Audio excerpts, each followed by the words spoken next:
कल मैंने जितना तक बताया था ये महाभारत का पार्ट का आज डे 3 से स्टार्ट करते हैं। तो कल मैंने बताया था सत्यवती माता का और शांतनु महाराज का 2 पुत्र होते हैं जो विचित्रवीर और चित्रंगद। चित्रंगद बड़े भाई होते हैं। तो धीरे-धीरे शांतनु महाराज की भी तबीयत खराब होने लगता है, उसका देहांत हो जाता है। अभी ये 2 भाइयों का ज़िम्मेदारी आते हैं भीष्म के पास। तो भीष्म 2 भाई को बड़े करते हैं, उसके बाद समय आते हैं उसने अपने बड़े भाई मतलब जो सत्यवती का बड़े बेटे हैं पुत्र हैं उनको चित्रंगद को सिंहासन में बैठाते हैं। तो सिंहासन को गांधर्व एक राज्य के साथ गांधर्व के साथ लड़ाई होता है और उसका देह चित्रंगद का देहांत हो जाता है। उसके बाद वो सिंहासन खाली रहते हैं।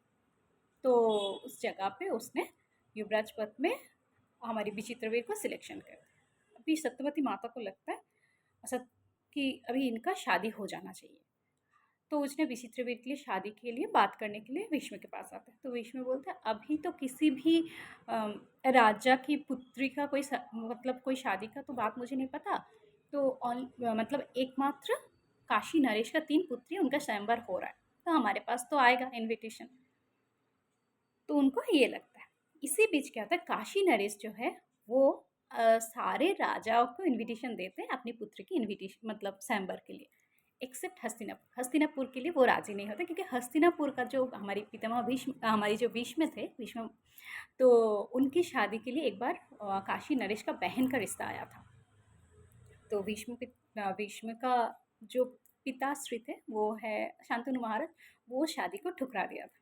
इसीलिए वो उनको लगा अभी प्रतिशोध लेने का टाइम आ गया है, अभी मेरी बेटी के लिए सबको इनविटेशन देंगे, हस्तिनापुर को नहीं देंगे। तो स्वयंवर सभा में सबको इनविटेशन आता है, स्वयंवर के दिन होता है। बट ये बातें जैसे भी किसी चर के हिसाब से किसी के सोर्स के हिसाब से विष्णु पिता को पता चलता है, उसको इंसल्ट लगता है। मतलब सारे राजा को इनविटेशन आता है एक्सेप्ट हमें। तो उनके पास जब वो नहीं आते, इनविटेशन नहीं आते, तो वो जब पहुंच जाते स्वयंवर के दिन, और जैसे स्वयंवर के दिन वो पहुंच जाते सारे राजाओं के सामने से मतलब उस भीष्म पितामह के भीष्म के सामने किसी का बात करने का हिम्मत तक नहीं होता है। तो तीनों बेटी को लेकर आने आने ही वाले थे। उसी टाइम वो बोलते कि मैं आपके तीनों पुत्री को लेके जाना चाहती हूँ। ये तीनों पुत्री हस्तिनापुर के जो हमारी राजा है विचित्रवीर इन उनका साथ शादी करवाएंगे, वो राज रानी बनेगा। तो तीनों पुत्री को लेके आ जाते हैं।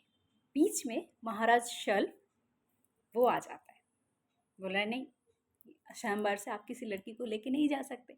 शल्य क्यों उसने प्रतिवाद किया था क्योंकि महाराज शल्य के साथ काशी नरेश का जो बड़ा बेटी है अम्बा, उनके साथ प्रेम का संबंध था। तो उन्होंने सोचा था स्वयंवर में तो आ ही रहा है, जाके उनको माला पहना देंगे।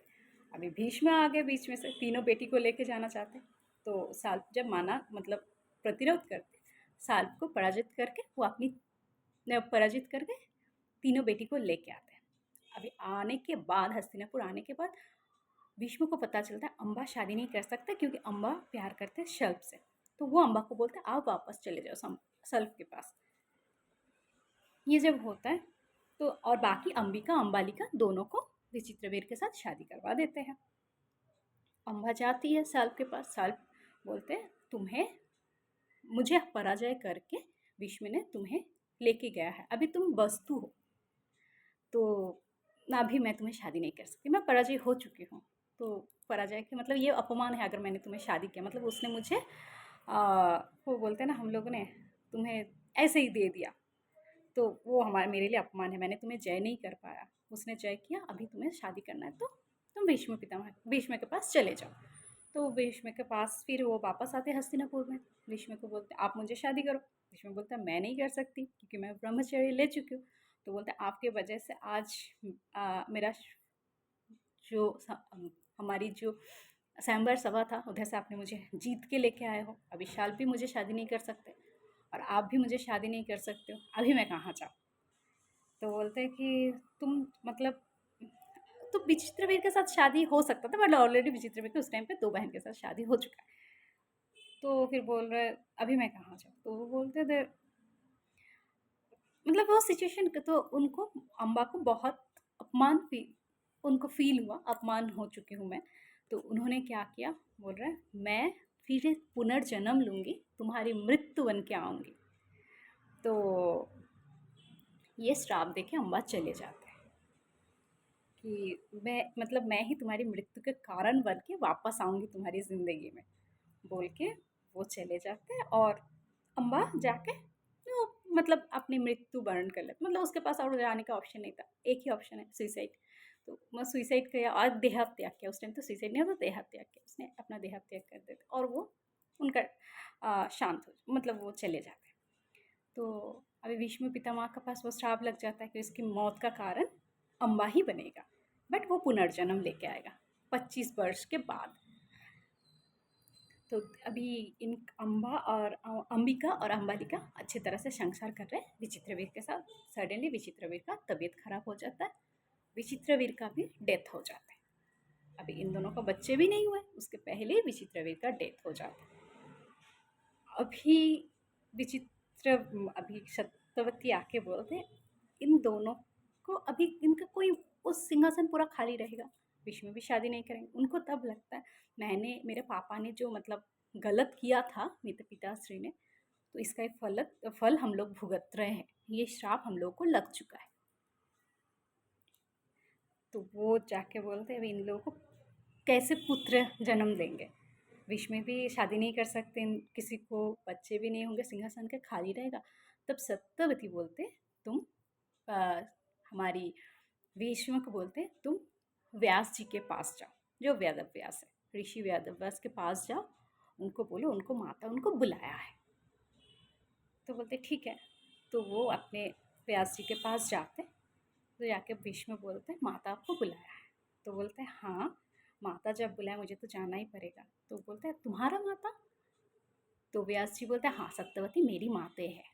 तो बोलते हैं ऋषि पराशय एक बार ऐसे जा रहे थे, तो उनको सत्यवती माता मिली थी और उनके रूप में वो मोहित हो गए थे। तब उनको बोला था मैं तुम्हारी गर्भ से एक पुत्र संतान चाहती हूँ। तो उन्होंने मेरी माता के साथ, बट तुम्हारी तुम जो कुमारी हो उसमें कोई इफेक्ट नहीं आएगा, जस्ट मुझे तुम्हारी गर्भ से एक संतान चाहिए जो आर्यवर्त का बाद में हमारे धर्म स्थापन के लिए, इतिहास के रचना के लिए, वो जो संतान उसका काम में लगेगा, वो उसका हेल्प करेगा। तो सत्यवती माता तब इतना बड़ा काम, एक इतिहास का नाम रोशन करेगा वो बच्चा। वो बोलते ठीक है, राजी हो जाते, उनके साथ संबंध बना के एक पुत्र होता है। तो वो ऋषि पराशय का सत्यवती माता का एक पुत्र संतान जन्म लेते हैं जो है वेदव्यास जी। वेदव्यास को बुलाते हैं, आता है, तो बोलता है मेरा दो पुत्र। तो ये चीज़ भीष्म को पता चलता है कि ये सत्यवती माता का शादी शांतनु से शादी से पहले के पुत्र है। तो वो पुत्र को वापस लेके आता है। तो उनको बोलते तुम्हें तुम्हारे पास से मेरा जो दो पुत्र वधु है उनको 2 बच्चे चाहिए जिसके लिए तुम तुम मदद करो उन लोगों को। तो बोलते ठीक है। आप माता का पहले का दिन के क्या था, माता ने जो बोल दिया ये तुम्हें करना ही है, उसके हिसाब से आप बात को चेंज नहीं कर सकते। तो माता ने बोला है, ऋषि महाराज ने बोला कि बट मुझे थोड़ा सा टाइम दीजिए, क्योंकि अभी मैं जस्ट इतना दिन साधना कर रही थी, आपने बुलाया मैं आ गई, मुझे थोड़ा सा भी टाइम नहीं मिला सोच खुद को एक, हम लोग क्या होते हैं अगर उग्र रुद्र मिजाज में रहते तो हम लोग को दिखने में कैसे लगता है, लोगों को डर लगेगा, तो उस रूप पे वो रहता है। तो बोलता है मुझे थोड़ा सा टाइम दीजिए माता, मैं जा रही हूँ, 1 वर्ष के बाद मैं वापस आऊँगी। तो सत्यवती माता बोलता मेरे पास उतना टाइम नहीं है। तो बोले ठीक है, आपने जो बोला आपका आदेश तो मुझे पालना ही होगा। अभी क्या होता है, अंबिका बड़ी जो मंजली वाली बेटी है, सेकंड बेटी, तो वो आती है, वो ऋषि को देख के उसको सब बता देती है सत्यवती माँ देख। तो वो आती है उनके रूम ऋषि के रूम पे, तो आके रूम देख के डर जाती है। जैसे उनको देख के डर जाता है वो आँख बंद कर लेती है, और आँख बंद करती है उस टाइम जो संतान होती है तो वो वापस आती है माता के पास, बोलता है मैंने जो बोला था माता वही हुआ। अभी अंबिका मुझे देख के आँख बंद कर लिया, तो उसका पुत्र संतान जो होगा वो अंधा होगा, वो पृथ्वी का दर्शन नहीं कर पाएगा। बोले ठीक है, मैं अम्बालिका को बताऊंगी, समझा दूंगा, अम्बालिका आएंगे। अम्बालिका आती है, वो देख के, ऋषि को देख के डर जाता है, आँख तो बंद नहीं करता बट मतलब बहुत डरा हुआ रहता है। उनका भी बेटा होता है, मतलब उनका साथ भी, उनके साथ वो मिलके फिर वो वापस आते, फिर ऋषि आके सत्यवती माता को बोलता है, माते इस बार भी अंबाली का आँख तो बंद नहीं किया बट वो बहुत डरा सा था, उसका हेल्थ, मतलब इसका जो बच्चा होगा वो, उसका हेल्थ का प्रॉब्लम होगा, तो कुछ अभी फिर वो बोलती है और एक बार किसी, मतलब अंबिका और अंबालिका में से किसी को भेजिए। दो बहन राजी नहीं होते आने के लिए, ऋषि को इतना डरावना लगता है, उन लोगों को डर जाते हैं। फिर क्या होता है, उनका जो दासी था, दासी को भेज देता है। दासी डरते नहीं हैं, कुछ नहीं, दासी तो नॉर्मल होता है, वो आते उनके साथ संबंध बनाते हैं, और उसके बाद वो बोलते हैं ये जो दासी है इनके बच्चे बहुत ब्रिलियंट होगा, बट ये दासी का बच्चा होगा। तो अभी इनका तीनों पुत्र होता है। जो अंबिका, उनका पुत्र होता है अंधा। उसके बाद अंबालिका, उनका होता है, हेल्थ इशू रहते हैं उनका। और तीसरा जो रहता है दासी का बच्चा, तीसरे बच्चे बहुत स्वस्थ होता है, वो बहुत इंटेलिजेंट होता है। तो सत्यवती माता ने तीनों बच्चे को सेम, मतलब उन तीनों बच्चे को एक साथ ही बड़ा करने की परामर्श देते हैं, और इनका जो गुरु महाराज बनते हैं, उनका जो शिक्षा देते हैं, उनका गुरु बनता है हमारी पितामह भीष्म। आज के लिए इतना ही। नेक्स्ट डे बाकी बातें स्टार्ट करेंगे। राधे राधे।